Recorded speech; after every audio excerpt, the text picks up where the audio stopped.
There is an invisible line. Although not physical, it has claimed more lives than any other place on earth that most Indians know. It has led to the maximum confusion, so much so that many of us living in India, we have no idea if a certain place, whether it lies in India or Pakistan or at places where this line goes through. Movies portray this line to be a heavily militarized fence line throughout its length. But is that the truth? Ironically, Kashmiris and the line of control happen to be one of the most misunderstood entities in India. And there is only one way to find out the truth. Ride the entire length of the LOC from Teethwal to the Siachen Glacier.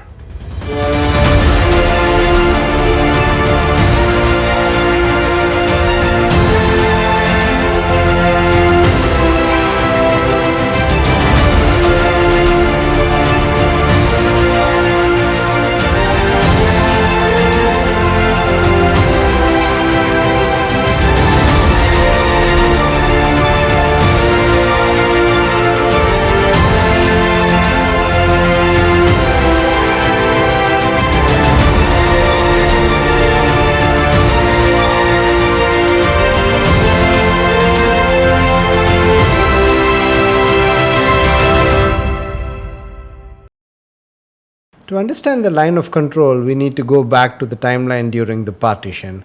A few of you might already know the story, but for the ones who don't yet, let me give you a heads up. When the Britishers left all parts of today's India, Pakistan, Bangladesh, all the way to parts of Myanmar were princely states, once the Britishers left and the partition of India and Pakistan became inevitable, there were confusion on who gets what.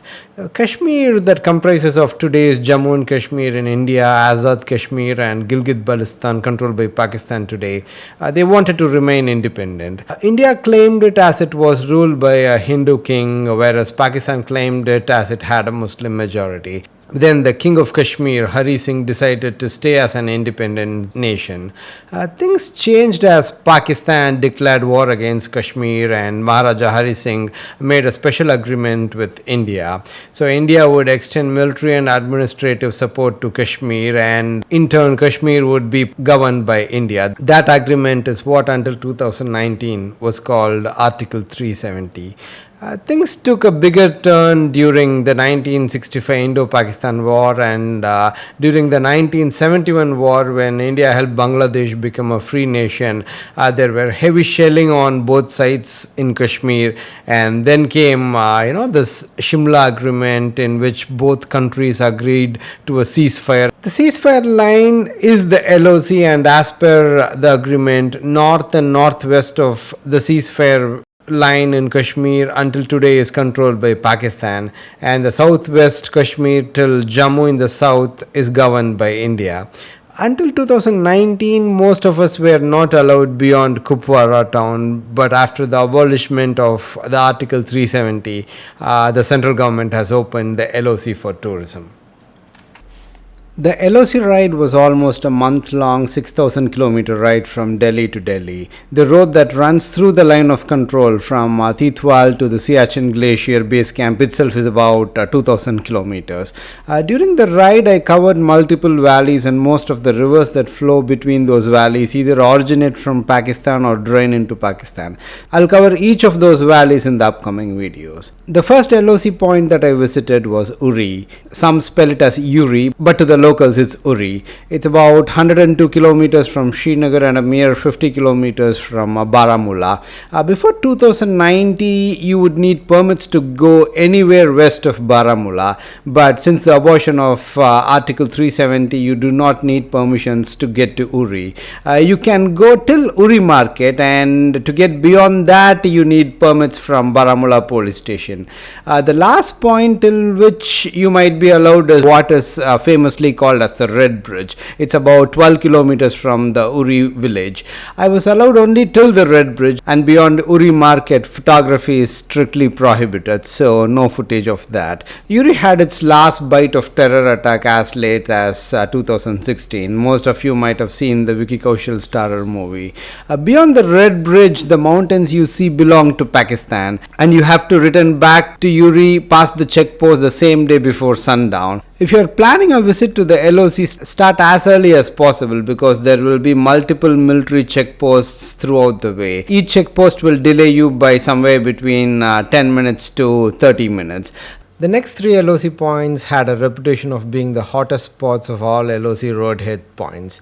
They have had heavy militant problems for a very long time, and even today, unlike Uri, you need permits to get to those 3 points. There are 2 ways to get your permits done. See, you could either get the permits directly on the spot from Kupwara police station or Kupwara SDM office. There is another option, it is to get the permits online. I'll leave the official permits link in the description. So there is no fees attached to it, but I would always advise you to get the online permits because on the spot you will have to spend substantial time standing in a queue in the police station or the SDM office, especially if you are planning the visit around weekends. The first hotspot LOC point of the 3 is Teethwal.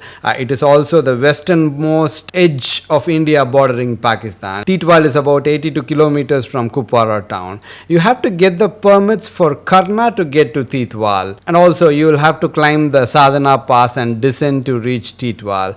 Up and down the pass is outrageously beautiful, especially if you do it in the early hours and if you travel between June to September. It's lush green with alpine outgrowths above and grasslands below. There is a memorial built in Teetwal because Teetwal has a long history. The Kishan Ganga is the border. In India, it's called the Kishan Ganga, and the same river is called Neelum in Pakistan. See, the western banks of the river is Pakistan and the eastern bank is India. And there is a bridge that goes across the river. Migrant workers were allowed to cross the bridge with proper documents, but that was only until 2019. After the abortion of Article 370 in India, Pakistan closed the bridge on the other side. There are a lot of heroic stories attached to Teetwal. I'll share them in the upcoming videos, which would be dedicated to each valley in the LOC. The next LOC point has become the most famous spots after the central government opened what they now call border tourism.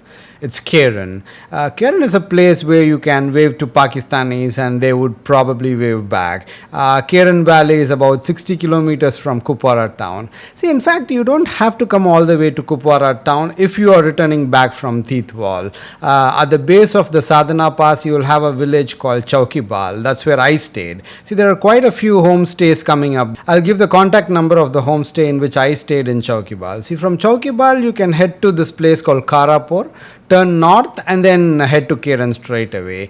And just like Teethwal, you will have to cross a pass, the Parkiam Pass. The pass again is a little over 10,000 feet, but the good thing is still about early to mid-June, there's a possibility that you could find snow. So yet again, you need to get permits to visit Gurez Valley.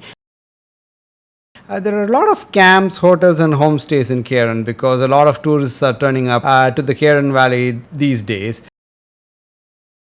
I always prefer homestays to hotels and camps, and I stumbled upon this one amazing kid, Raja, who runs a heritage homestay with his mother and his sister. See, I'll talk about them in detail in the upcoming Keran video, but then I'll leave their number in the description again. The last LOC point on the Kupwara division is Machil. Out of the 4 LOC points that we saw so far, in my opinion, Machil is the most silent and the serene of all, because it is for the simple reason that not many tourists visit Machil is what I hear and what I saw when I was there. There was only one homestay that I could see on the main road, the one run by Adil.